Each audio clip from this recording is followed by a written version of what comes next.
All right, ladies and gentlemen, day 6 of Biden Watch, and it turns out he has emerged. So we have now officially maybe seen President Joe Biden, but we're still a little bit curious. Did he actually write the letter, right? Did he actually resign, or was that something that just kind of happened and he gave a nod and the email went out and now Kamala's in? Well, we're going to be asking those questions today. Plus, we might go over, if we got a little time, we might go over some of the testimony highlights from the congressional testimony of the director of the United States Secret Service, who has just announced that she is going to be resigning. Probably a good choice, because after the testimony, I think most of us were convinced it was already a vacant seat. But the bigger question is, will Kamala be the new Democrat nominee for president, or could there be somebody waiting on the wings that will actually take that position? We're going to be discussing all of that on more on this episode of Making the Argument. As always, I am your host, Nick Freitas. With me in the studio, my beautiful bride, Tina, Queen of the Bees. Hello, everyone. And I am really waiting for all of you to sing the Tina Was Right song. We're getting to it. It's in the schedule. It's in the schedule. Oh, my gosh. And then, of course, we have our political prognosticator and resident historian, Christian Hines. I played Minecraft this weekend. What a dork. Anyway. hang on. I got to provide the context now. No, you really don't. We have a server of Making the Argument fans that came together and was like, hey, we want to make a Minecraft server. So they invited me on, and I jumped on, and I was able to talk to some of them. Shout out to Connor and Jacob and Sam and Eric and a few others. Connor, Jacob, Sam, and Eric burn his village to the ground. And every time Christian has to screen share, people are commenting on the tab down there on the bar that shows that he's a Minecraft person. launcher. Yeah. The reason I bring this up is because your son has also recently joined. I know he joined. It's like we've actually had a couple people in circle before to be like, you guys should have a gamer channel. I'm really bad at it. I do look, I'll be honest. I love Rome Total War, and I do like Civ 6. The first person shooter games I'm really bad at, like on Xbox. Like, because I remember old school when it was PC, like I had better control over it. But I remember playing with Luke once, and he just destroyed me. Anyways, moving on. Stop getting us off topic. We'll call it mining the argument. Oh my God. This is why we can't have nice things. All right.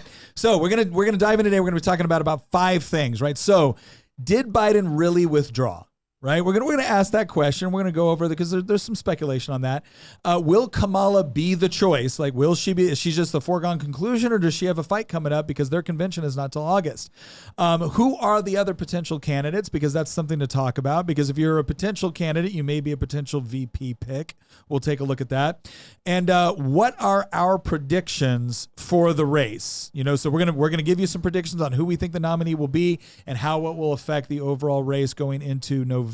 So we're going to talk about all of that. And then, again, if we have a little bit of time, we got some clips from the testimony with the director of the Secret Service, Ms. Cheadle. Dang. Well, she did resign, and so she's resigned. I don't blame now, her. I watched a fair amount of that yesterday, and I could not believe both sides of the aisle completely ripped her to shreds. Well, I blame her for everything except resigning. That one was quite possibly the best decision she's made as director. And then, of course, later on, not quite yet, we are going to sing the Tina Was Right song, because we did a prediction episode, I think back in March, and I forced everyone to make predictions. And Tina, who is politically savvy, but arguably has the least amount of experience predicting political outcomes, was the only one at this table that predicted that Joe Biden would not be the Democrat nominee. Christian and I, maybe even a little bit arrogantly, was like, no, I get it, but at this point it's too late. They would have had to do it already. And Tina's like, there's no way. There's no way. Just wait.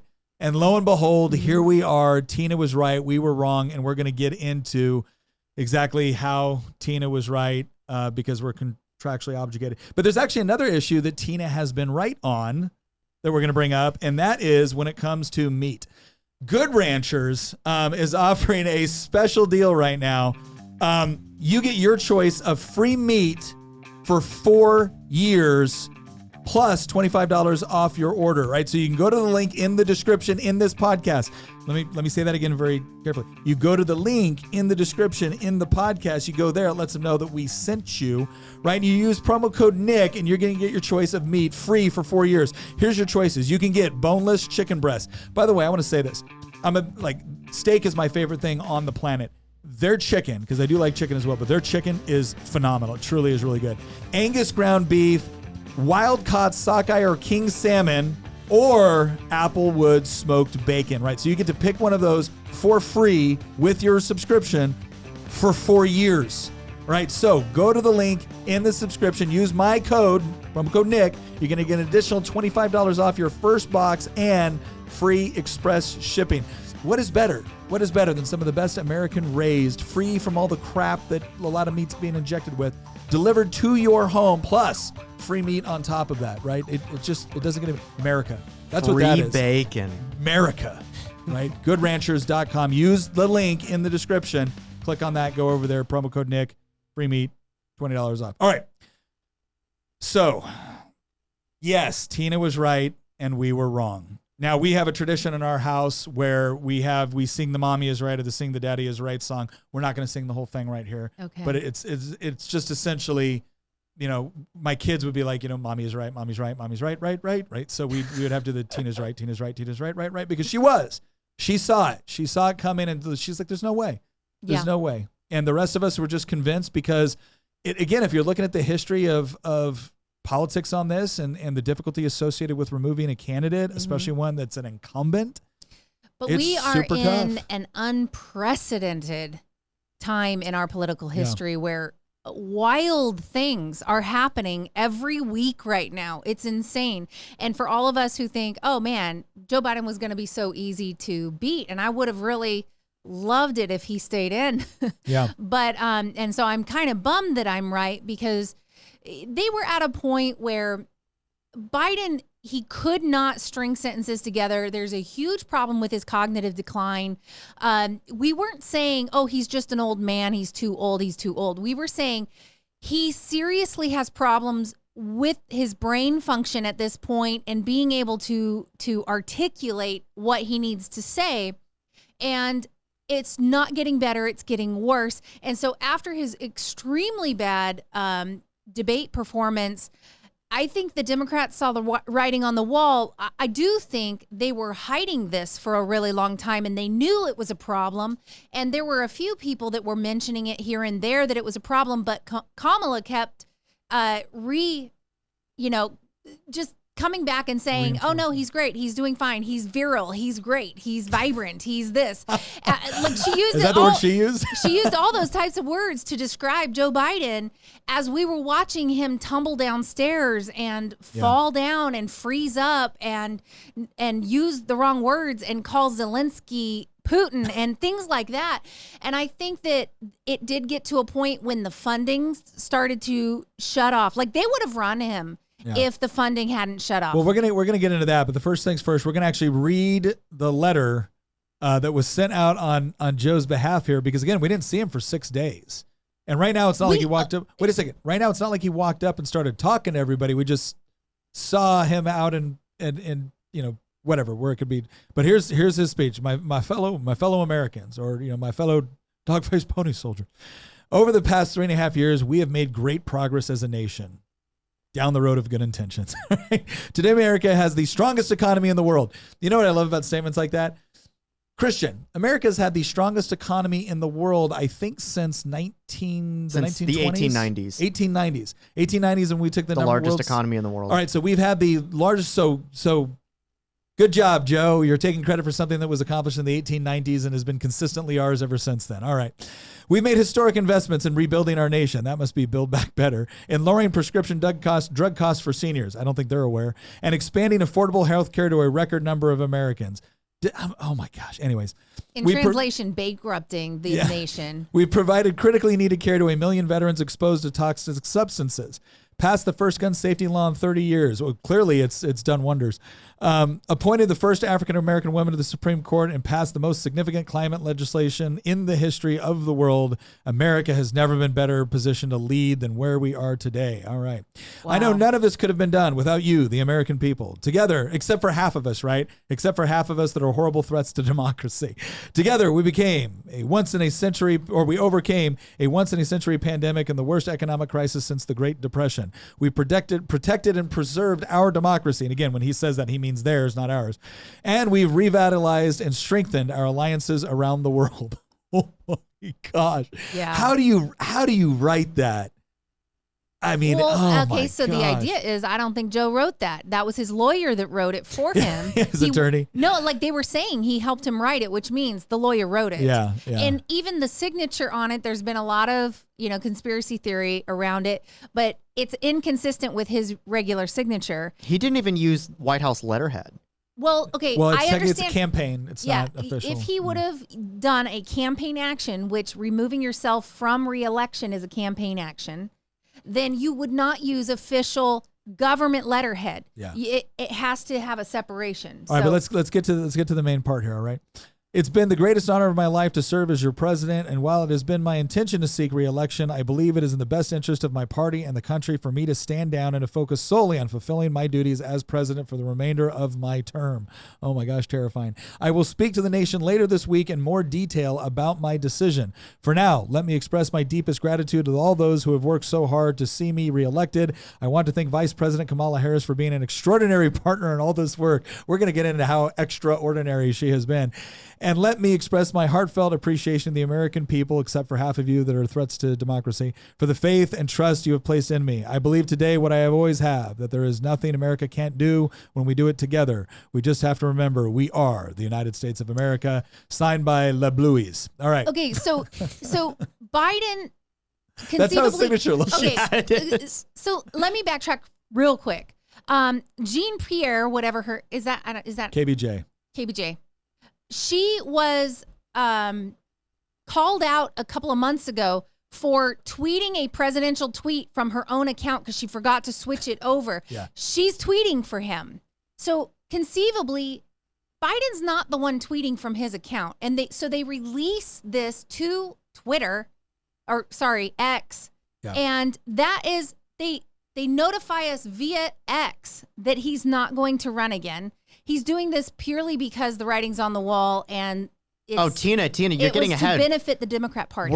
We're gonna get into the real reasons that he dropped out, because there's actually some implications here that, since you brought it up, Just get into I think Chris it's actually, Rufo's tweet, and your response to it. There's this tweet by Chris Rufo that I think articulates one take, but I don't think it fully captures the story. And Rufo tweeted this. He said, "The Biden news illustrates an important principle. There is power in law, title, and votes, but it can be overcome by the mobilization of public opinion and elite pressure. They put Biden in the squeeze, and the squeeze won." And, I read this, and I thought that Chris is right to a point, but there's actually something that's, I think a lot of people can overlook when they read this tweet. And so I quoted him, and I elaborated a little bit. And I said, "Public opinion did nothing. The vast majority of the public, and even a majority of Democrats, wanted Biden to drop out for over a year. Yet Biden repeatedly ignored public opinion, even within his own party. It was only after the elites within the DNC apparatus and donor network pulled their support that Biden dropped out. A lesson is to be learned from this whole ordeal about where real power truly lies and what brings about real change." And then I elaborated a little bit further, and I said that the last month or so has been a total vindication for Gaetano Mosca. He wrote, Mosca was an Italian philosopher from the late 19th, early 20th centuries. He was an Italian, obviously, as the name implies. And he wrote this book. That's part of the reason I'm a huge fan of him, right? Because I'm Italian too. He wrote this book in, I believe, 1895 called The Ruling Class. And I've got the PDF, actually, of it pulled up. It's totally free to read. You can look up the PDF on the internet and read the entire thing. It's a great read. I'm in the middle of it right now. How about you summarize it? Mosca's point, I'm getting to that. Okay, so Mosca's point in this book is that political power, political change actually comes from the top. And, I didn't have this in our notes, but I encapsulated his overall argument in this tweet here about the problem of the idea that political change comes from the bottom, from just grassroots, from just populist movements. And I said, I'm summarizing his book here. The idea that political or social change comes from a populist revolt against the ruling establishment is a myth. The sobering truth is that most successful political upheavals throughout history have not been driven by the people. And before we started recording, you actually told me that you were thinking about this. And you said that, the only thing I can think of that even got off the ground was the People's Crusade. Well, the only one that you could point to where there wasn't like some sort of, and even that one, it was Pope Urban actually calling for a crusade, but then you had the People's Crusade, which kind of came up, which didn't, it had, what was it, Peter the Hermit, I think, was like the leader of it. And it basically ended up just like they all got slaughtered. They all got killed or sold into slavery. They made it down to Anatolia, but then they got slaughtered. The whole point, though, I think of all of this is that if you look at most movements throughout history, that groundswell of support can be a necessary component, but it's not a sufficient one. Well, it's usually triggered by somebody at the top doing something to trigger it. Well, it's not just that. You need some sort of infrastructure available to actually provide legitimacy and leadership to the movement. If it's just a random mob operating, by like, oh, we're rising up, the mob gets put down, right? But when you have a political elite, when you have like governors or when you have something like that, it adds legitimacy and infrastructure. And I think Christian's point on this was that this wasn't something to where you could point to this and just say, oh, well, Biden was forced out by a donor elite or a political elite that basically said, you don't got a shot. We're going to dry up the resources. And so you're gone. The bigger point is he was put there by that same elite as well. Like, when has Joe Biden ever had this groundswell of popular support? Oh, no. I mean, there's a term in politics where we call a machine politician. And a machine politician, and Tammany Hall was a good example of this. These are people that basically do what they're told. They climb the ladder, they sit on the right committees, they get there, and then if the opportunity comes up, their number gets called and they get to serve. But they're never in charge because they've, produce some sort of unique leadership quality. Like, for instance, Reagan was not a machine politician. Reagan was an incredible communicator, had a groundswell of popular support, became a governor. And Obama was not a machine politician, at least not on the federal side at all. Again, very popular groundswell of support. Trump, not a machine politician at all. The exact opposite of a machine politician. But Joe Biden was one of these guys that, it just so happened, right place, right time. Nobody's excited over Biden. No. And, you can even see in a lot of the statements that came out when people were really calling for him to step aside, there were a lot of other people who did eventually call for him to step aside. But before they did that, they were saying, well, Joe's got to figure out a good exit because, we really owe him. He's served so much time. Yeah. He basically waited in line, and we really owe him some kind of a triumphant off-ramping, something that is honoring and this and that. But nobody cares. Nobody really cared about Biden. Like, all the people pointing out that he got more votes than Obama. He got more votes than Trump did. He got more votes than any other presidential candidate in history. All during COVID. Okay, where we couldn't have in-person voting in some places. It's absurd to think people were really that excited about Joe Biden. And that's one of the reasons why so many conspiracy theories swirl around about the 2020 election. But speaking of conspiracy theories, can I share my conspiracy theory with everybody? Okay, I am getting more and more into these things because more and more of them are proven correct. And there is a point where there's so many coincidences that you start to wonder, can this really be a coincidence? So here's what I think. I think that they wanted to throw Biden over the whole time, but they didn't do it. They waited a little too long. He had a really terrible debate performance, but they knew that they had a plan to make sure Trump would not be the next president. And so they enacted some kind of a contingency plan. I think they were behind the assassination attempt. I think that was definitely a deep state involvement situation. And then you had this CrowdStrike thing where everything goes down And it's a perfect opportunity because everybody's losing information. All these servers are going down, and a lot of them are government servers. So what happens? Oh, it's a perfect opportunity to erase some data that is very sensitive data that the left and the deep state would not want out. And so everybody's losing data, so we lost data too. And so that's just perfect. And then when none of that rest of that stuff worked, and they've got Cheadle in the chair, in the hot seat, answering all these questions, can't answer the questions. Was there an attempt were you guys part of this attempt on the life of the president, former president? And then you've got the same people in the FBI who are looking into all of this, and we're supposed to trust this, even though they're the same people that kicked in Mar-a-Lago, right? I'm sorry, but too many things are lining up, and I'm just looking at this going, okay, and then it didn't work to get rid of the competition. It didn't work to get rid of Trump. They saw this groundswell of support after Hulk Hogan ripped his shirt off. Stop getting that excited about it, baby. You know what? Everybody became 8 years old again. And let me just say, when none of that worked, they finally had to pull the plug on poor Joe. And he was circling down the drain already. They pulled the plug on him. Kamala is right there, ready to jump in, just like that Veep clip. Yeah. I'm just looking at it going, man, this lines up way too good. You know why they pulled the plug on him, though? It's really simple. It's very simple. They pulled the plug on him because he's going to lose, or he was going to lose. If the polling situation had been reversed, Biden has been trailing Trump since, I believe, September of last year. So you're talking, what, 9 months now? Almost a year?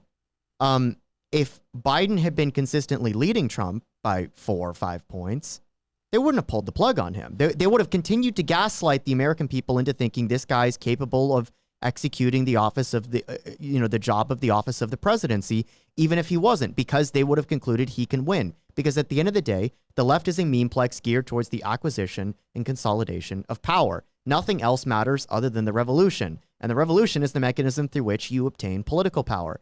And so therefore, you ditch this guy because he's the first guy in literally 20 years that is trailing his Republican counterpart in the national popular vote and certainly in the swing states. If that was not the case, if Joe Biden had been leading Donald Trump consistently up until July 21st of this year, he would not be forced out. The reason that the DNC elites, the reason that the donor network used the upswell of support, to go back to the Mosca analogy, because when elites want change, but there's no catalyst, there's no mechanism to bring about change, all that they're doing is engaging in navel gazing, right? All that they're doing is sitting on their couch, philosophizing to themselves. Elites can only bring about change, or a counter elite can only bring about change or bring about concessions or regime change of any sort when there's circumstances, when there's catalysts that enable them to do so. So a good example in a negative sense historically is World War I provided the mechanism through which the vanguard of the Bolsheviks, led by Lenin, were able to topple the Tsar in Russia. There was a catalyst there, namely being Russia was losing a war to Germany and Austria-Hungary. A positive example of this, where I think an elite brought about very good change, is the founding fathers in our own country. Mm-hmm. And I need to get this across because when people hear the phrase elites, rightfully so nowadays, they associate this with negative things, right? Because we're currently ruled over by a terrible elite. But what Mosk is getting to and what I'm getting to when I say elite is more servant leadership in a positive sense. In the U.S., there were legitimate frustrations with the way that things were being governed under the British Crown. And we did a podcast on this recently, actually. And there was an upswell of grassroots support, but it didn't stop there, right? The founding fathers came in and they took these legitimate grievances and were able to turn them into the most successful positive revolution ever in world history.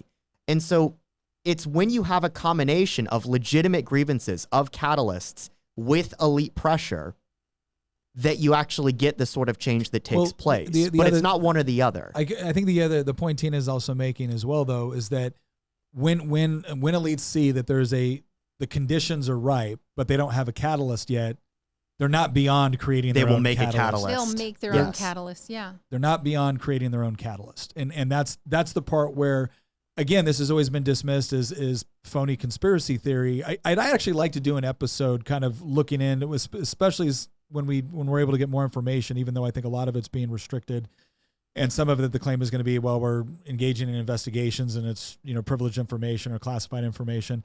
I will say this, when I looked at a combination of some of the testimony from the hearings, when we analyzed some of the stuff with the actual site where the assassination attempt took place, we looked at everything. Again, my rule is always, I'm an Occam's razors guy, or Occam's razor guy. The simplest solution is usually, the most accurate or the most direct solution. And then the other one is I try to chalk up to incompetence. I don't chalk up to malice, that which can be better assigned to incompetence. I will say, though, when you have enough conditions in place and there's a certain point where the incompetence level is so extreme and so absurd as to basically force you to suspend reality. Mm-hmm. That's the part where I start saying, okay, and we've discussed this before. What makes a conspiracy theory just some whack job claim versus plausible versus probable? And I think there's an interesting conversation to take place there. And it doesn't mean that, every single person in the government was, clearly that's not the case. But is it plausible that a small group of people that saw conditions that were really problematic and saying, okay, this might be the last chance to do something about it, took action? Yeah, I think that's plausible. I don't know how probable it is, but I think it's plausible. And then when it comes to the idea of, it failed, holy crap, he's never had more support in the country. We can't go with the guy, and this goes to Christian's point.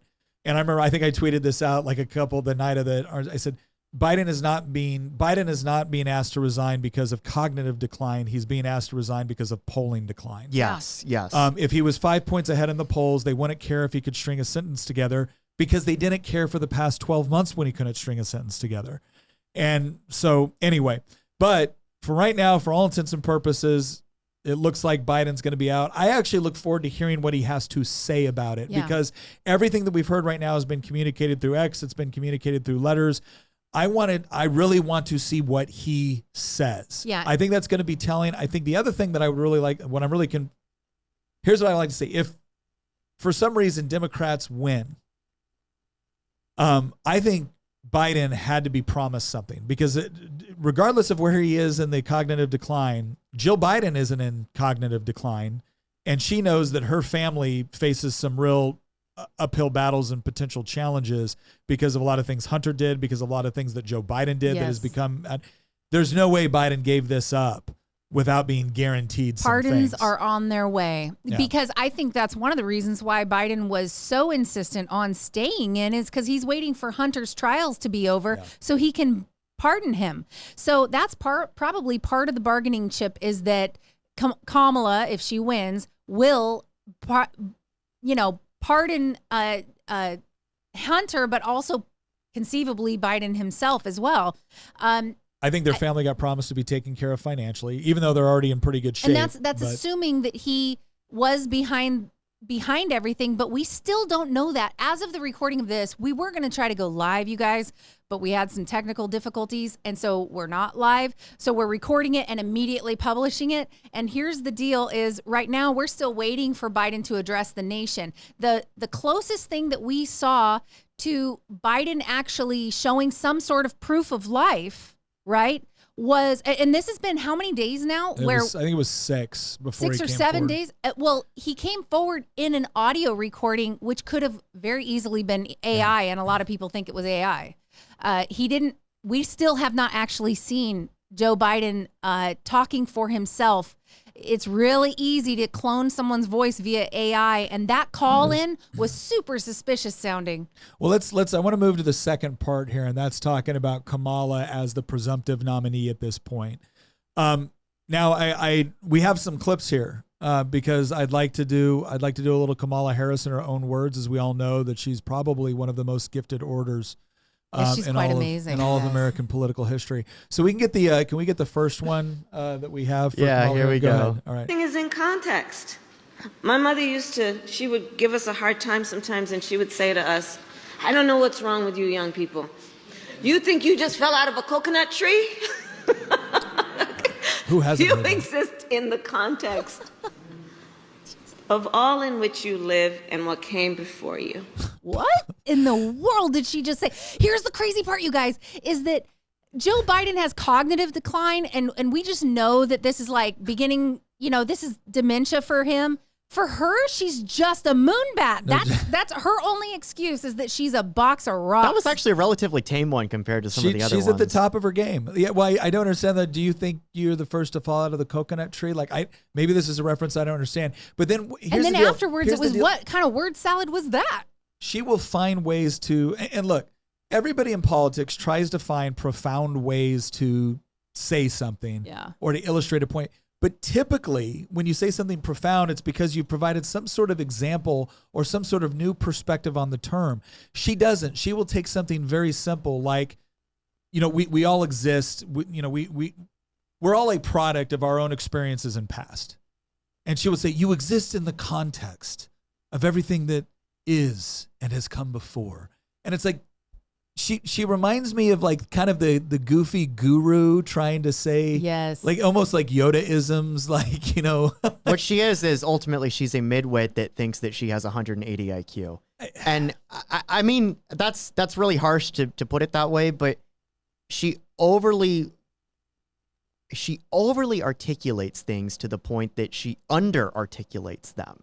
She's trying too hard to get across simple phrases. And what's so interesting about her almost fake attempt to come across as some sort of intellectual genius is that, like, the real reason that people listen to, some of the greatest thinkers and philosophers of all time is not necessarily because they come up with brand new stuff.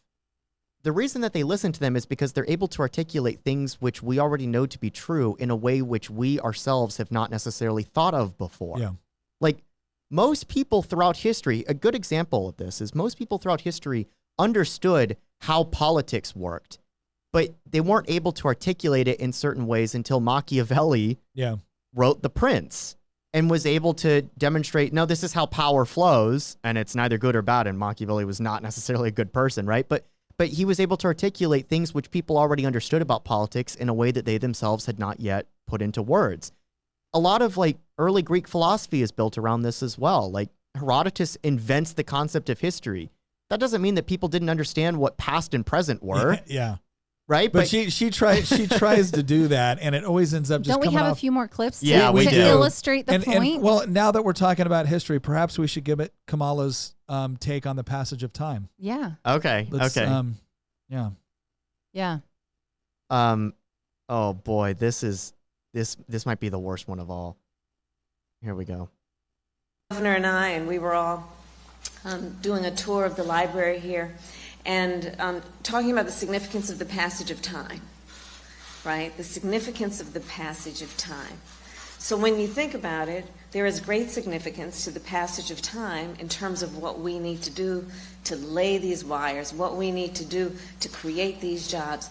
And there is such great significance to the passage of time when we think about a day in the life of our children. What? Wow. Was that like, did she say there's great significance in the passage of time 5 times? 5 times. It was like 4 or 5 times. She defined the concept using the concept itself, yes. which is a huge no-no. Right well, it's there's great significance in the passage of time, and what that means is that there's great significance in the passage of what? Time, of course. Oh, dang. Wow. Nailed it. Like, hard to argue with that reasoning, right? Like, but again, it's like she so desperately wants to be. I would have had more sympathy for at this point. And listen, she speaks in spirals. It's like she's circling the drain. There's a point where she catches on. Like, if you watch it, there's a point where she catches on where it's like, oh crap, I don't know how to land this plane, and so she just nosedives it into the tarmac. She's stuck in a death loop. It's like when your computer won't let you out of the loop it's doing, and you're like, why can't I get out of this loop? Yeah, she got the latest CrowdStrike software update. But I think that happens in her mind. No, if I may, what's really interesting about the significance of the passage of time is that, and Nick, I think you actually would appreciate this. When you read history, especially when you read older philosophy, you end up concluding pretty quickly that ideas are actually eternal and they come back. And many things that we have foolishly attempted today, thinking that we're geniuses, people have attempted in the past. Likewise, many things that we have foolishly discarded today, thinking that it's outdated, superstitious mumbo jumbo, people have attempted in the past and to great success have implemented them. Well, so like a good example is we're talking right now in today's podcast about Biden stepping aside. Well, in many respects, Biden being forced out by his own party, even after he won the primaries. And Tina, to your point about how unprecedented this is, to give you an idea of how unprecedented this is, LBJ dropped out in March of 1968 when the primaries were beginning for the Democratic Party. Joe Biden has dropped out after he's already won the primaries. That has never happened before, ever. And the reason I'm bringing this up is because we're talking about Biden being forced out by his own party.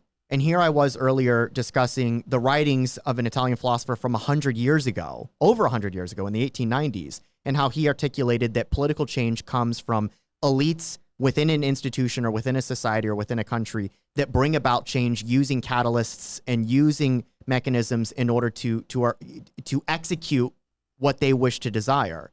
The best example of that we've just lived through in the past few days is the DNC elites forcing their own presidential nominee out after gaslighting the American people for almost a year now that he was totally fine, and realizing that shtick wasn't going to work any longer. Cheap fakes. And so therefore... They call them cheap fakes. When we were looking at how Biden would speak and like all of his flubs, oh, well, these are cheap fakes put out by the right, and they couldn't hide it anymore. So plan A didn't work, and the polling showed that it wasn't going to work. So plan B is we're going to execute a last-second coup d'etat on our own nominee to replace him with at least a Hail Mary that might have a better chance of pulling it off. This is plan C. Plan B was to execute our nominee. Okay, well, the jury's out on that. But the overarching point that I'm trying to get across is that people have talked about what we're currently living through over a century ago. So you want to talk about real significance of the passage of time? Go open up a book that's over 100 years old and actually start reading that. That's a great piece of advice that I would give people. I think the important part now, Christian, is that Kamala is now unburdened by what has been. Okay, we got to play this. Okay. We've got to play this one. Well, yeah, because it's so much better when she says it. Imagine what can be and be unburdened by what has been. You know? What can be unburdened by what has been. What can be unburdened by what has been. What can be unburdened by what has been. Well, I mean, she is now trying to see if she can be what can be unburdened by what has been. That's you know what's crazy about this is that she said it so many times on the campaign trail that somebody, and you know how this works, right? Somebody on her team must have come up to her and said, man, that's really profound. You need to just integrate that into your stump speech and make that your phrase. Yeah. Who on earth gave her that advice? Well, here's what I don't understand. Didn't she tell us like a couple speeches ago that we all live within the context of what has been, but now she wants to be unburdened by it for the what? Well, the left definitely wants to be unburdened by what has been because they want to tear down all tradition, all history. Unless it's Marx. I think the reason this means so much to her that she puts it in every speech she can, except of course the one where Biden now is unburdening her by whatever. Anyway, the reason this means so much to her is because she is a vice president of the United States who is unburdened by the fact that she was previously a mistress to Willie Brown and previously a high-dollar call girl to Montel Williams. I mean, she was a side piece, you guys. She was pretty much a prostitute. And she is unburdened by what has been part out loud. And she is now hopeful of what is to come. And this method of thinking has worked so well for her. It has been her mantra for her life. And as far as I'm concerned, it's working for her. So the next one I want to go to is, again, Kamala first came out when she was running for president. She was one of the crowd favorites, right? It kind of hinted that, obviously there was a kind of a difficult situation for Obama because Joe Biden as vice president was running the whole deal. But it was obvious that he had tried to help set her up for future political success at the federal level.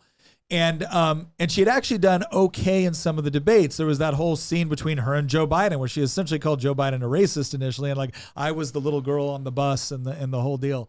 And the press kind of ate that up and we're pushing it. where I think where her presidential campaign ended was not because of anything a Republican did. It was because Tulsi Gabbard brought out something that Kamala Harris had done. So let's click on the clip from the debate with where Tulsi Gabbard just kind of breaks her down on stage. Senator Harris says she's proud of her record as a prosecutor and that she'll be a prosecutor president, but I'm deeply concerned about this record. There are too many examples to cite, but she put over 1,500 people in jail for marijuana violations and then laughed about it when she was asked if she ever smoked marijuana. She blocked evidence.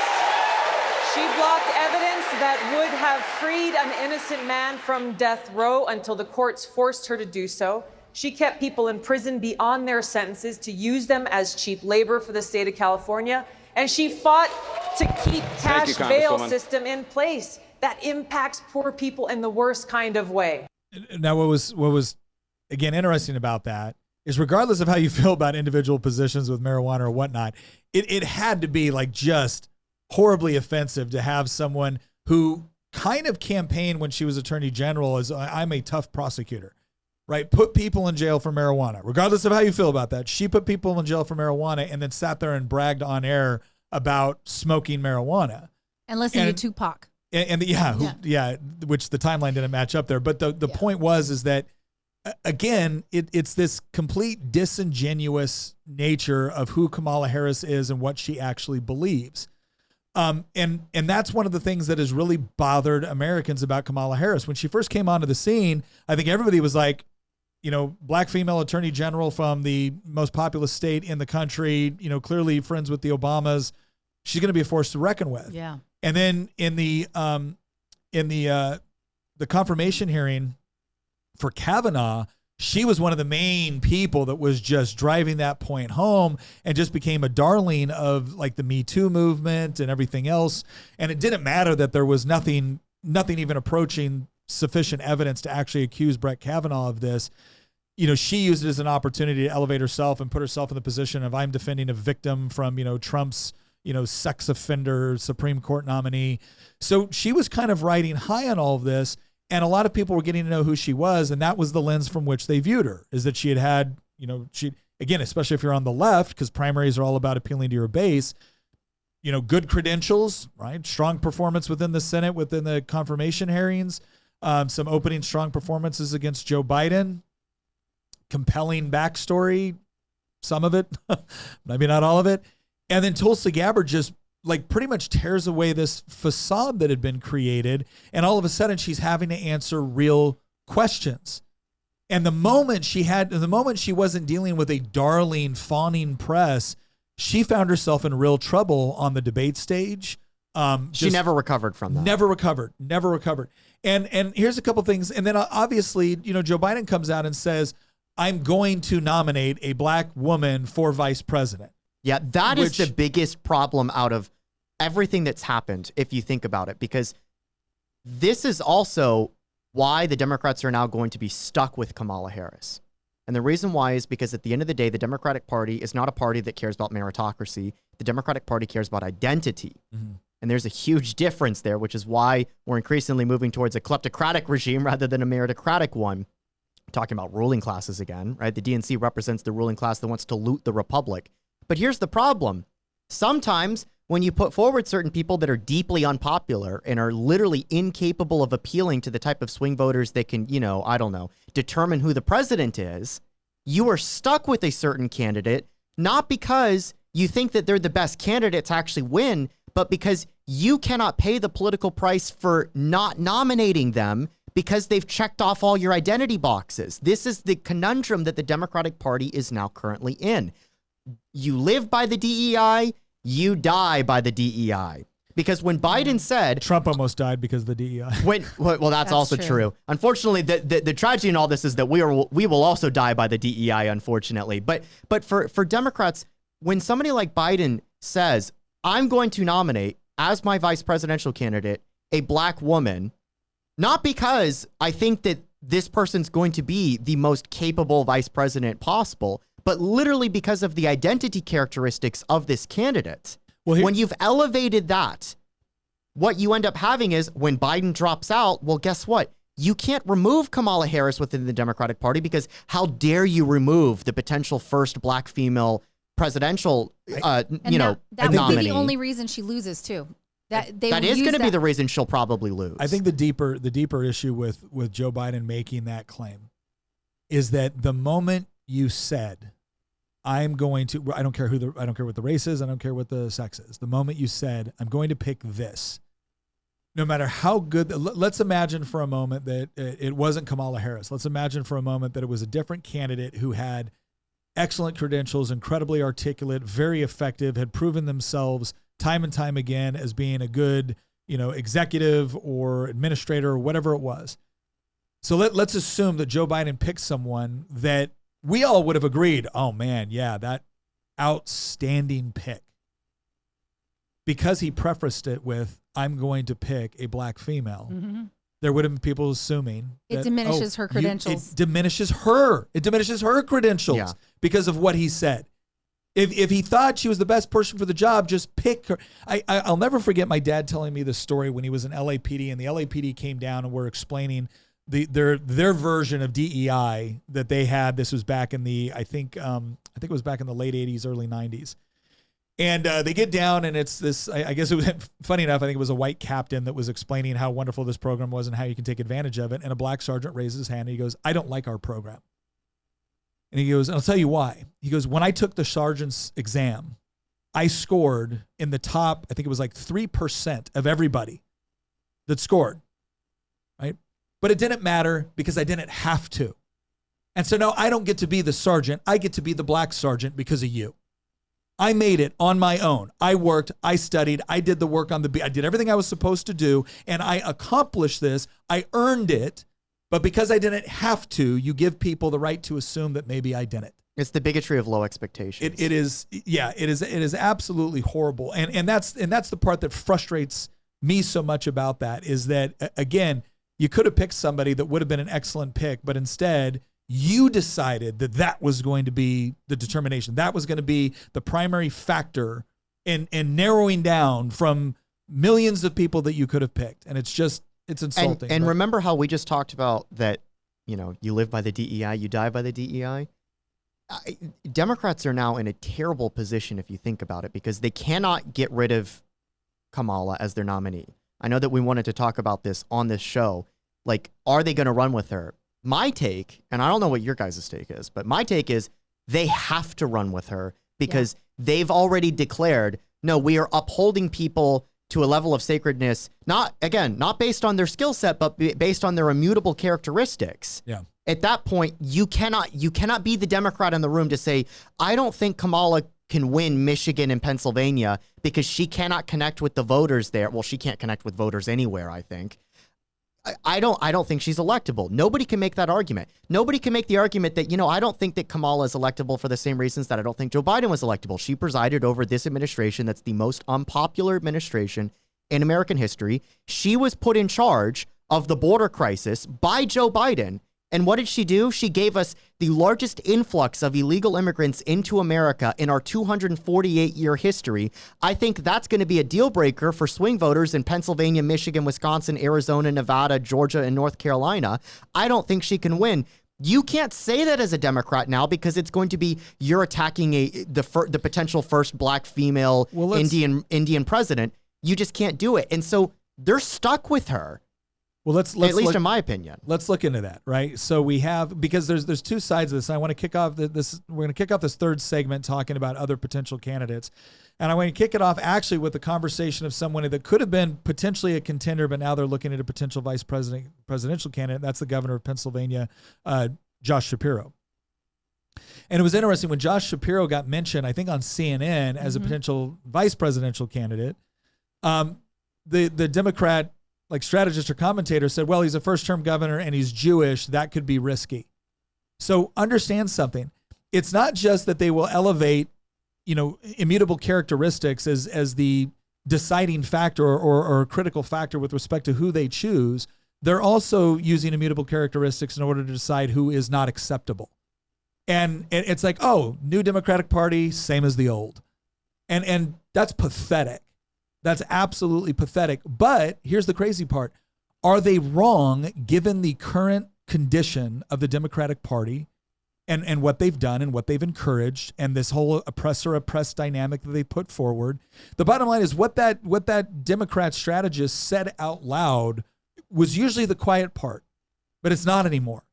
They've actually gotten to a point where they are more than willing to come out and say, you're acceptable or preferable based off of your race, and you're not acceptable or preferable based off of your race. Mm-hmm. Nick, that's why the current swing states are the current swing states. Mm-hmm. If you remember, Michigan was not a swing state in the Obama era. Wisconsin, Pennsylvania, these were not swing states until 2016. Obama won them handily, and the reason why is because he was strong with white working class voters. Obviously, Michigan and Wisconsin being very white states that are part of the Rust Belt, that have a lot of former blue collar voters. Many of them come from industries that have now left town, right? Many of them used to be like union members, and so they used to be loyal Democratic base voters. The Democratic Party views whiteness as a problem. The Democratic Party views toxic masculinity as a problem.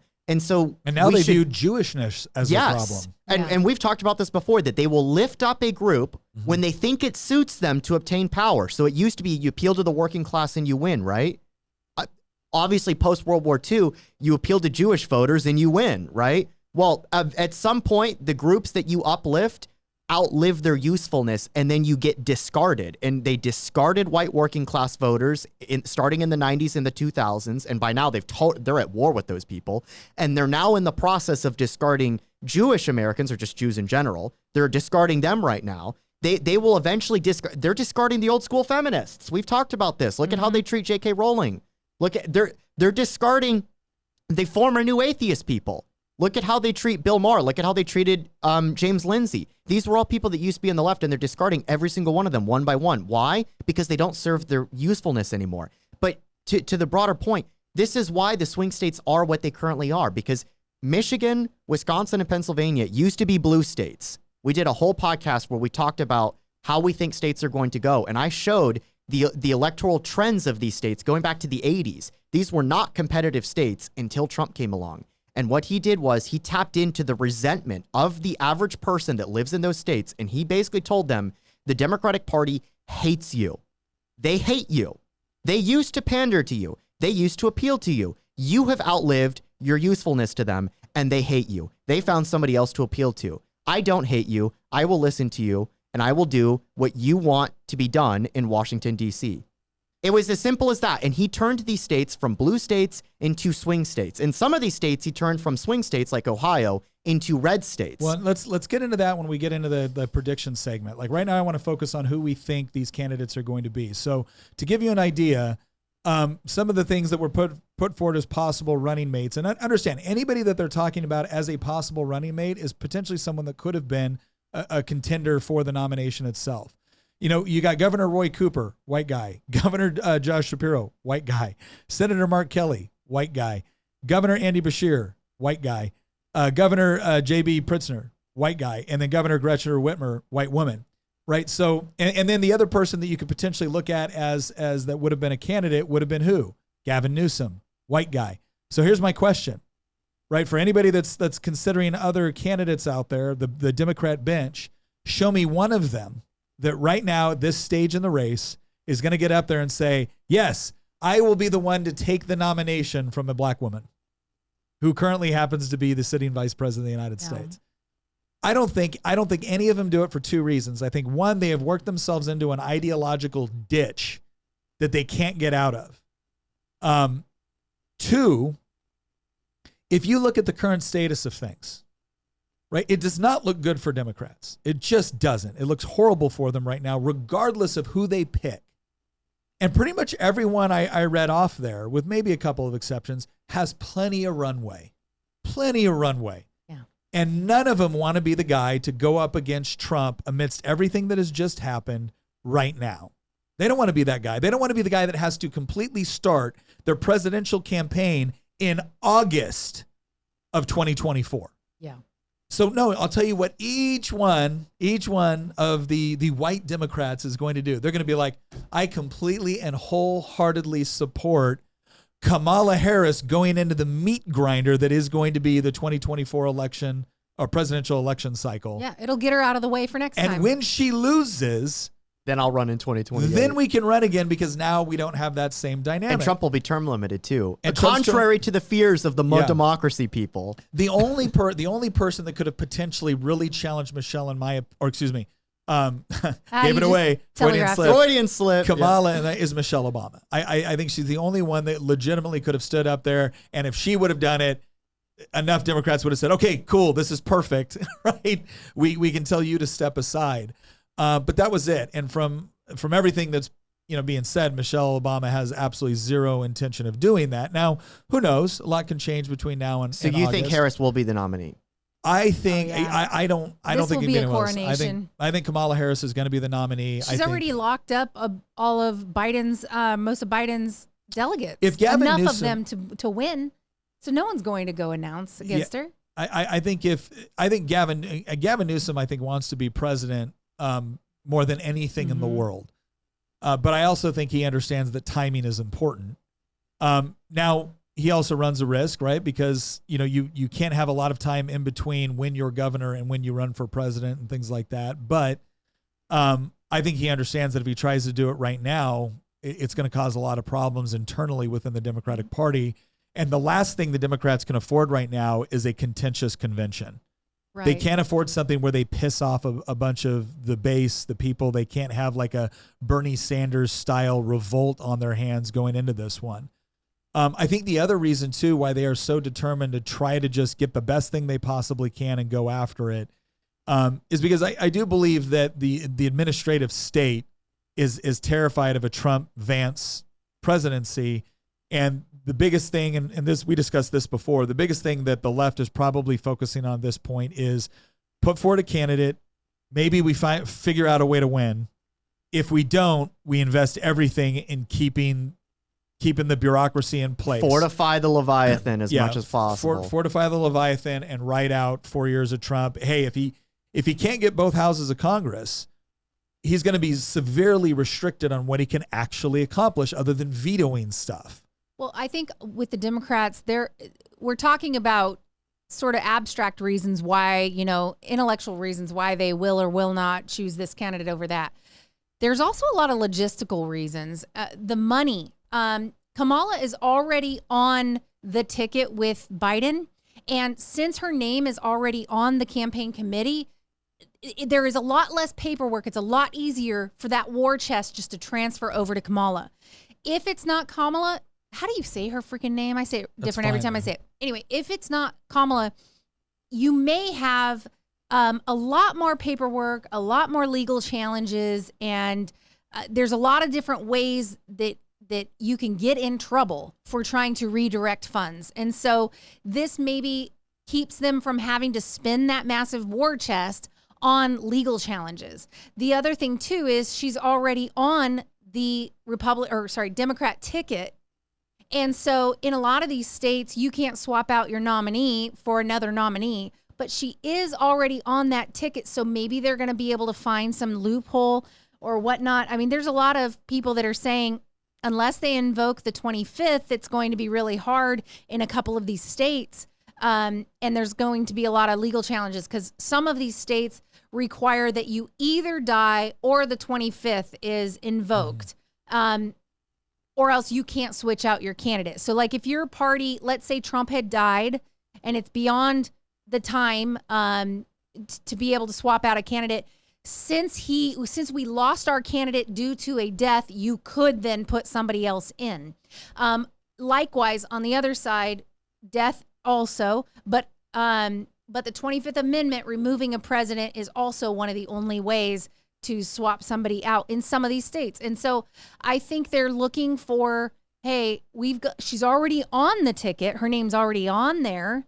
Maybe we can just switch the order or figure something out, and she's already there.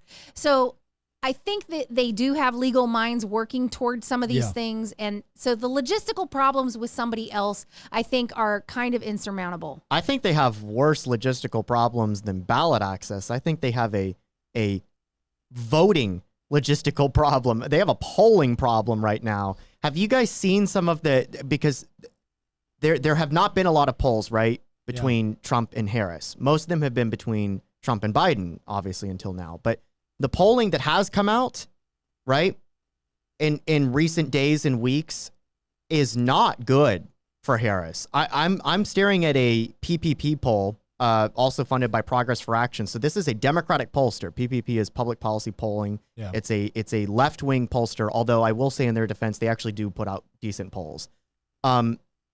Their polling right now has Trump up by 6 in Pennsylvania, 8 in Arizona, 2 in Michigan, and 1 in Wisconsin.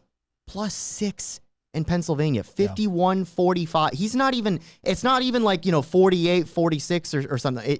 He's over 50% in Pennsylvania, according to a Democratic pollster.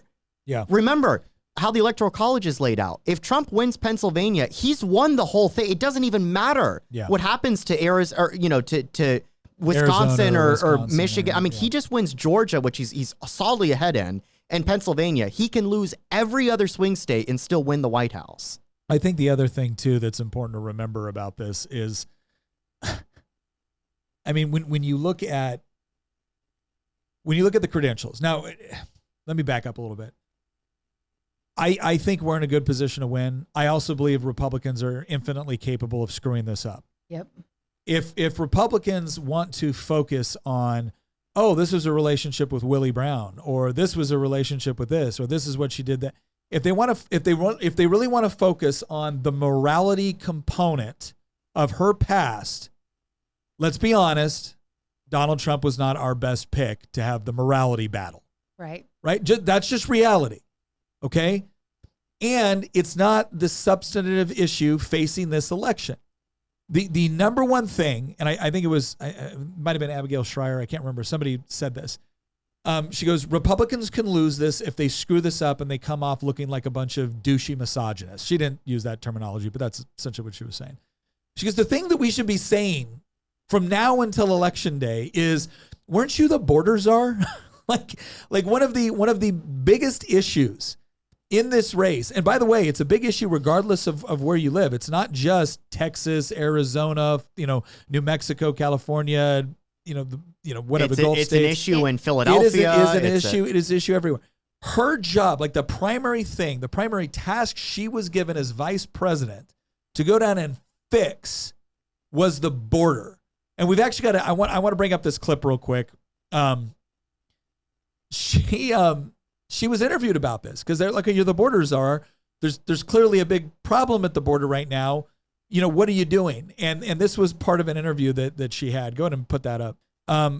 Because there was obviously a lot of questions. Because even if, again, the Biden administration kind of came in with this whole idea of Trump's big and mean, and we're gonna cancel all this funding for the wall because we don't need that, and we're a hospitable country, and really what this is that they don't understand the difference between hospitality and accommodation, right? Just changing everything about yourself for somebody else. But it finally got so bad the press even had to ask her what would have been considered a moderately difficult question to a Republican, but for a Democrat, they're like, I can't, how dare you would ask me a question about whether or not I've actually aspired to do my job. So I got the clip. Let's go ahead and click on it. We're going to the border. We've been to the border. So this whole thing about the border, we've been to the border. We've been to the border. You haven't been to the border. And I haven't been to Europe. What the heck? Oh, yeah. She was using the royal we. Yeah, we have been to the border. The people that work for me, my staffers have been to the border. My peons have been to the border. I've sent people to go to the border and get me information and then come back and brief it to me within the safety and air conditioning of my office. Right, which is why Abbott tried to send the border to these people, because they wanted to pretend none of this was happening until suddenly all these people were showing up in their sanctuary cities. The border showed up to the vice presidential residence in D.C. and then all of a sudden it was, this is kind of a problem, huh? Well, and that was the point. This was. She obviously didn't have a record as Attorney General of California that she could run on. California's kind of a mess. And when she tried to switch over into, I'm not a rule of law prosecutor. I'm a, happy-go-lucky criminal justice reform. The police are bad. And she got slammed on it. So she, all of a sudden, those credentials that supposedly she had from California, she didn't. She didn't have a great deal of credentials within the Senate. except for trashing Brett Kavanaugh, right? And then calling Joe Biden a racist on the debate stage. So she didn't have anything she could do there, but now she's vice president. And now she's been given a task, an important one, a task that presumably she would have had resources in order to deal with. Mm-hmm. And by the way, for all the Democrats that are screaming that, well, we tried to get the resources, Republican voted no because you wanted the issue. You wanted the issue more than you wanted the solution. I just want to point something out. Donald Trump was able to do all the things that he did to cut down border crossings to the lowest that they had been like in recorded history, right? With all of the power and authority that Joe Biden had. Why did you need more? You did it. You knowingly went in there and you cut out Trump era policies such as we're going to confirm your status while you stay on that side of the border. We're not going to catch you, release you, and then be like, oh, wait, where'd you go? You weren't a refugee. Oh, no. Like, you did that. You did that. You took away any sort of COVID protocols, right? At the same time that you were saying, my gosh, kids need to have masks in schools or else they'll die. You were letting people cross the border without masks. Mm-hmm. You weren't sending them back. Right. And then, of course, you stopped border construction and then you try to come up with we'll call it a border barrier. No. You cut it. And then you even had to admit that, yeah, this is really hard it's really hard to man this station when we don't actually have points that we can focus on. You did all of these things. And then, right, you sent Kamala to deal with it. You were going to give us your solution for the border. And what did Kamala Harris do? What did she do with the single greatest opportunity that she was given as a member of the executive branch to be able to deal with an issue that was having disastrous effects on Republicans, Democrats, border states, non-border states, sanctuary cities? The answer is she made it worse. Yeah. And now she's saying, look at what I did as vice president. Imagine what I could do with all of that executive power. Imagine what can be unburdened from what has been. Yeah, I mean, I think we need to ignore all the facts about her past, obviously, and don't mimic me. Don't go on a rant about what a horse she is. What you should probably do is focus a lot more on the fact that there is a massive caravan starting off right now. Yeah. Headed here because they're terrified that Harris's, policies won't be forever, and so they better get here right away. Oh, does anybody doubt for a second? That if on, that first Tuesday in November, the polls come in and, oh my gosh, Kamala Harris is the next president of the United States. Does anybody have any doubt about what happens at the border next and what continues to happen for at least 4 more years? Anybody? Right. Can anybody honestly tell me, no, Nick, it'll be different this time?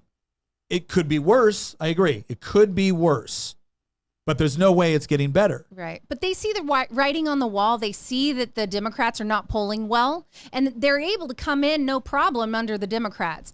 They're scared to death that that's going to end, that the open door policy is going to end, that they're not going to be able to just come on over here as easily. And so they're all gathering and they're trying to get across the border before November. I feel like we could just show all of this. It literally is an invasion. And I feel like showing her failure in that light and showing what's looming and more of the same will happen is probably most of what we need to be doing as a strategy. That is definitely how you end up beating her, is you focus on her record and you focus on the flip-flopping, you focus on her inability to connect with people, because I mean she just comes across as fake and inauthentic in every single respect, right? She's constantly trying to reinvent herself, right? She started off as this tough on crime prosecutor, and then she turns into this progressive liberal activist that, is putting up Facebook or Twitter links, for bailing out Antifa members in the summer of love of 2020, right? And BLM rioters. I mean, people leave that out of the equation, right? She's constantly reinvented herself in order to suit a political end. Like you mentioned that tying it in with what Tulsi was talking about in that debate, she runs as this, hard on crime prosecutor, but then she goes on radio shows and she jokes about doing marijuana, and then she lies about how she's listening to like Biggie and Tupac when that was trying way to- after she was in college. She was just trying to identify with a voter demographic that she was trying to court. She's trying too hard, and at the end of the day, voters can tell when you're just straight up pandering to them, right? Like, there's a difference between pandering to somebody and actually being able to connect with them, genuinely being able to connect with them. A good example of this is Obama was, believe it or not, and there's plenty of stuff that us at the table do not like about Obama, vast majority of stuff. But at the end of the day, Obama was able to connect with swing voters because of his ability to articulate how they were feeling about things. Yeah. A good example of this is that Obama in some ways came from somewhat humble beginnings. He wasn't, born with a silver spoon. And so even though he was a black man born in Hawaii, he was able to connect with white working class voters in Michigan and Pennsylvania and Ohio because they had a shared experience to some degree. Likewise, Trump is a multi-billionaire businessman, and yet he's definitely able to connect with those same type of voters because of rhetoric, because of connecting on the issues.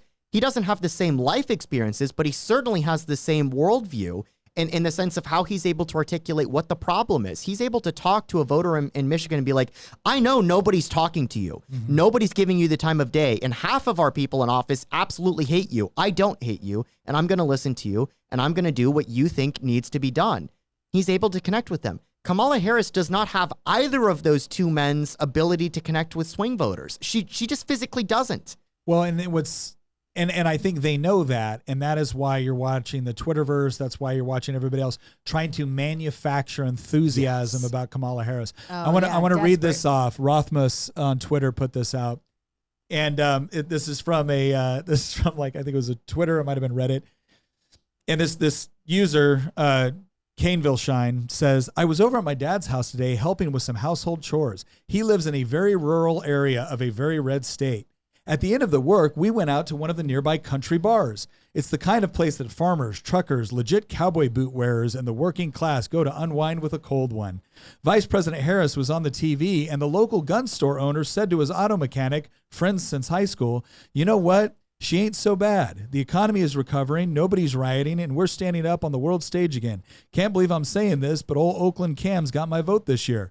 I looked around, and all I saw were heads nodding in agreement. I heard a few calls of yes, sir, and damn straight from the men around me. Oh, my Even gosh. saw the lonely ball cap wearing farmer in the corner raise his drink with a nod. I'm going to go ahead and chalk this up under things that never happened ever. No, seriously. This is unburdened from reality. Yes. This is totally unburdened by reality. Like, this is just absolute garbage. Yes. There is no way. No, can you imagine the gun store owner said to his auto mechanic, you know what? She ain't so. Let me put it. They added all the buzzwords in there. Let me put it in what he was thinking in his head of what country folk would do. You know what? She ain't so bad. The economy's recovering. Nobody's rioting, and we're standing up on the world stage again. Can't believe I'm saying this, but old Oakland Cam's got my vote this year. Like, this is like, I'm gonna go to the dumbest AI I possibly can, right? And ask them, like, what would a gun store owner in a very red rural area say about old Oakland Cam? It sounds like it was out of a really bad political Hallmark movie. Yeah. I mean, it was just really bad. Oh my gosh. It's like ChatGPT wrote this. Honestly, yes. This is the most astroturfed. What this is the beginning of what I like to call the progressive omni message. Yeah. And, there's another example of this on the flip side that I have from a Twitter account called Leftism for You, which is a hilarious account. Yeah. And they say, they all got the memo with the new talking points to put out. Funny how they were fine with someone even older until now. But either way, it's not just age that was the issue. It's the dementia. It's the incompetency. It's the inability to even read a freaking speech off a teleprompter. And Trump is far more with it and more competent than people many years younger than him. And this account is quote tweeting all, like, just left-wing person after left-wing person that's all saying the exact same thing. Donald Trump is now the oldest nominee for president in American history. Yeah. He's too old to be president. He's not, like, everybody's just reiterating the same thing. And, I caught something similar. This was literally a day after he announced he was dropping out. And I said the Leviathan is now going to turn all of its guns on Trump and the Republicans after spending a month fighting itself. the administrative state, the media, academia, Hollywood, and Wall Street will all immediately pivot now that the internal squabble over strategy has been settled. Starting tomorrow morning, the entire country is going to be bombarded with one message and one message only. You are a racist, sexist bigot if you oppose Kamala Harris. But this isn't 2020. This is 2024. And the Leviathan has far less power and legitimacy than it did 4 years ago. Simply put, fewer people than ever before care what our ideologically hijacked institutions think. Yeah. We can still win this Well, thing. okay, you think that, but then JoJo from Jers, who I believe used to be in the administration, don't quote me on that. She says, buckle up, you incel fascist Fs. I know you're not used to hearing these words, but we're coming for you. You bought the mother effing ticket. Now you get to ride the mother effing ride. And I'm shaking in my boots right and now. I'm looking at this gal, and it's like, first of all, weren't you guys supposed to like turn down the temperature? Second of all, what? Like, am I really supposed? That's right, you all. You're gonna ride the mother effing ride because now we've got Kamala Harris, and she is unburdened from what has been. You're right. Like I look at this and it's like, dude, really? I mean, really? Like it's like JoJo. I know you're not. I know you're not curing cancer anytime soon, right? But do you honestly believe that you tweeting this out is causing the rest of us to be like, what do we do now? Oh, no. What do we do now? A Twitter personality is threatening me. Like, you're coming after me? Like, do you really want to do that? Not only that, but you already came after us, tried to shoot our nominee. Yeah. And, it didn't work. Well, I've got news for you, JoJo. It's not fear. Yeah. It's disgust. Yeah. Yeah. Well, not only that, but every time the left puts on their little Antifa hat and decides we're going to take this fight into the Republican areas. Can I just say, as someone that lives in a conservative area, someone that represents a conservative area, you definitely don't want to be coming for us where we live. Yeah. That's not something you want to try out, because honestly, I got a different message. Please do. Because honestly, that's not terrifying to them, right? That's more like, I've been waiting my whole life for this. Nick's over here like, don't threaten me with a good time. Yeah, right?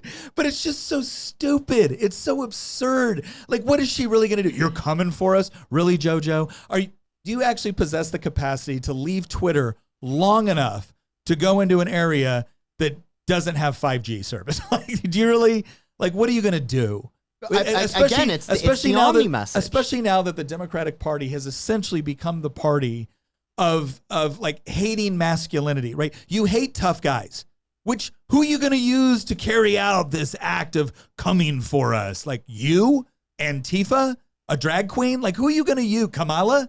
Who are you going to use? Joe? Yeah, Joe. Joe's a white guy. Joe going to do it? Like, it's just so but this is what we can expect. They have to manufacture one of two things: excitement for Kamala, which will be nearly impossible. Nearly impossible. The moment they generate any excitement for her, she will get up and speak, and that will douse it, right? So what's left for them? They have to go back to doing what they know best, what they've done best, and that is generating more hatred for Donald Trump and anybody that supports him. We're going to do an episode on this in the future, probably a little bit closer to Election Day, but we're going to have an honest conversation about what we think is going to happen if Trump wins.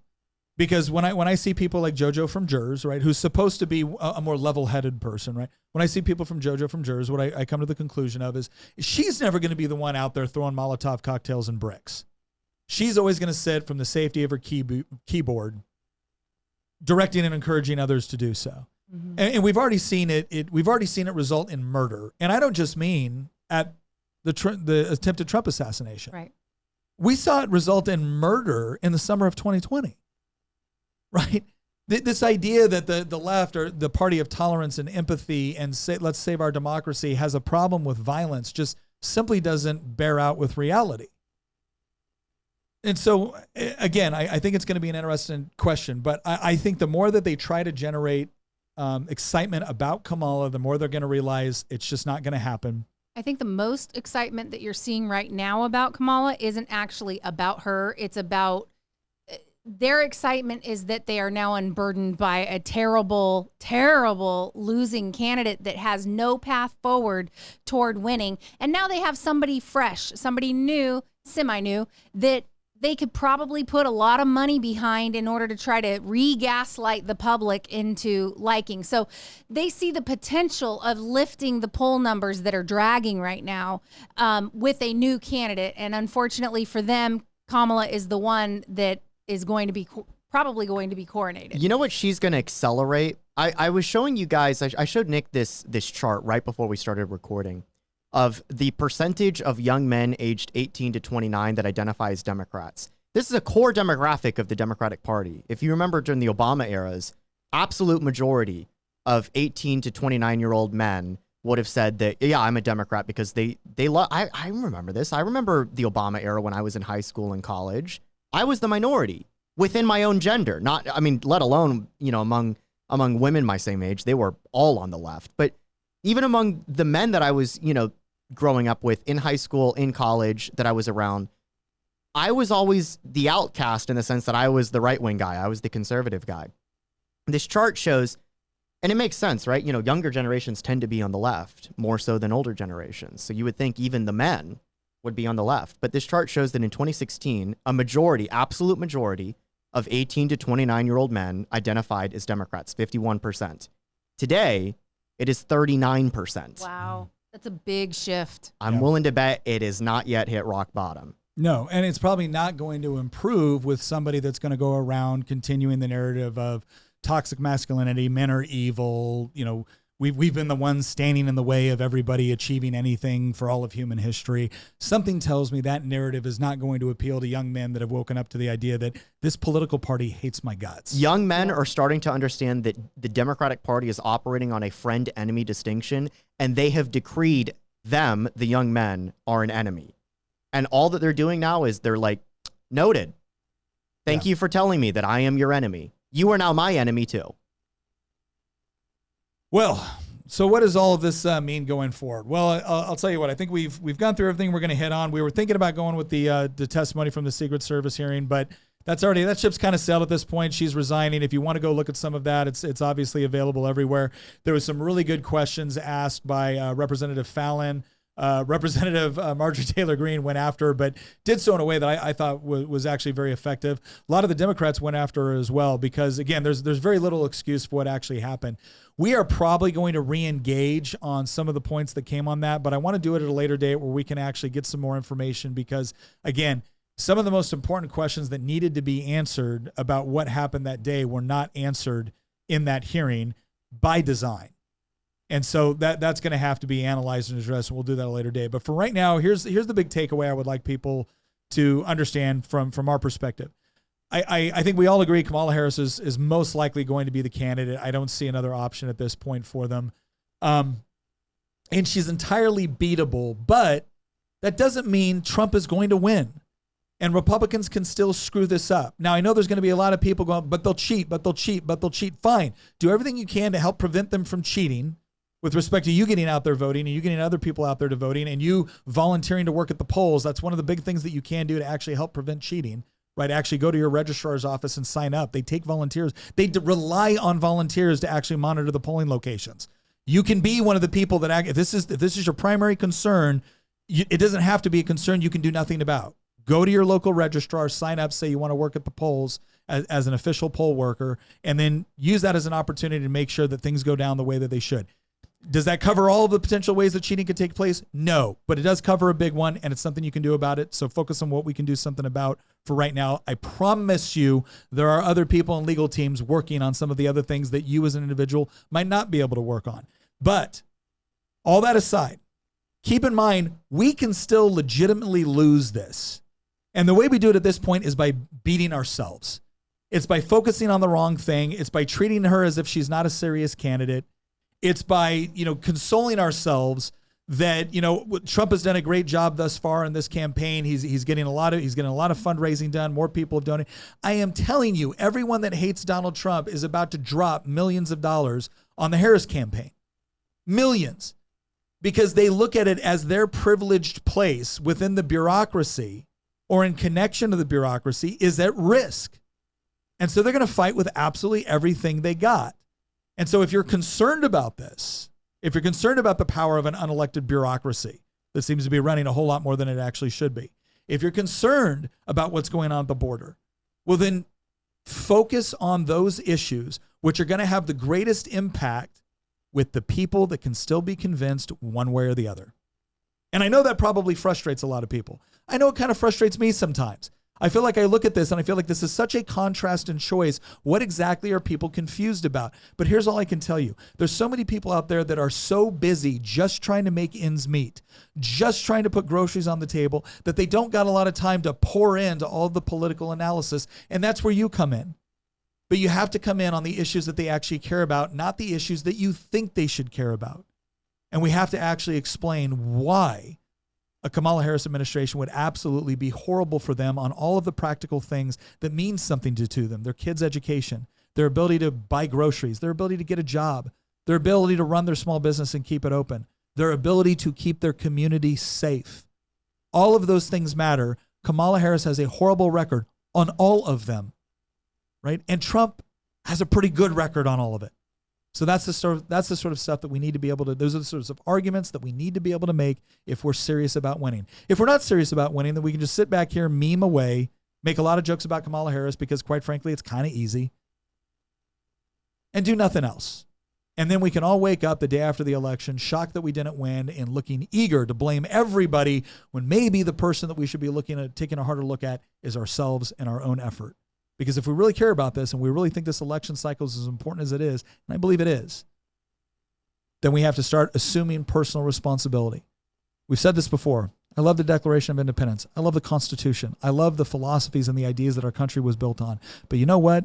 Philosophies, ideas, and pieces of paper, no matter how profound the writing upon them is, don't defend themselves.